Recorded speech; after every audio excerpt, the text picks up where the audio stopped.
parmi d'autres, c'est pas le projet de Spatule Édition. C'est-à-dire que c'est le produit d'appel, comme je le disais, c'est le produit un peu vitrine pour un peu se faire un peu la main dans le monde de l'édition. Pour l'instant, ça se passe très bien. La vraie question, en vrai, c'est est-ce que j'aimerais me consacrer à 100% à l'édition. Or moi, je l'ai déjà dit plusieurs fois, mais je le redis, je suis devenu vidéaste, youtubeur, influenceur, terme très technique, un peu par hasard. Moi, à la base, mon but dans la life, c'était de bosser dans le manga, c'est-à-dire que j'étais auteur ou éditeur. Sauf que aujourd'hui, je suis un peu les deux. Donc si demain, et je vais pas être, à un moment, je vais être trop vieux pour YouTube, faut être honnête.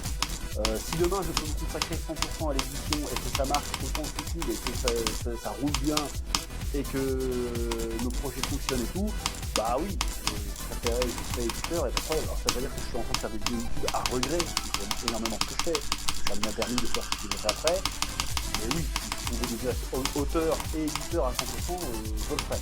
Aujourd'hui c'est pas le cas, aujourd'hui c'est pas nécessaire de le faire à 100%,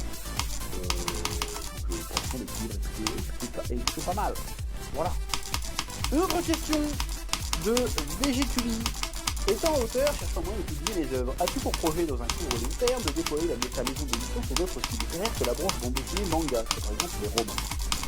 Alors pour l'instant, c'est vraiment pas le projet. Isekaiara, c'est un peu le projet l'exception qui confirme la règle, parce que c'est la règle. Enfin.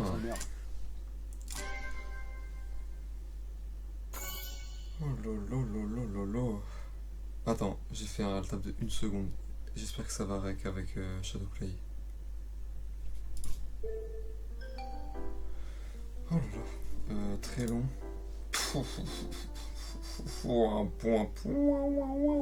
Je crois que j'ai fait 98 et genre 1000 à top. Même enfin, j'aurais dû finir plus tôt. Ça, je viens d'installer ce mode. J'ai installé ce mode hier et depuis j'ai déjà fait 96 deux fois, 95, 88, enfin bref. C'était laborieux. En fait la démo est tellement unbalanced, j'arrivais tous les atteintes, j'arrivais à 70 genre, enfin, au chip après le threadfly. C'était vraiment une question de temps avant que ça se termine parce que putain je mourais à ce chip là et au dernier chip à l'infini et puis c'était chiant. De ce que j'ai essayé de Rebirth, le niveau est fun.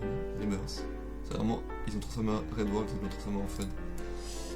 Donc voilà, ta mère Sari, c'était long, ça fait un petit extrêmement plus, on prend.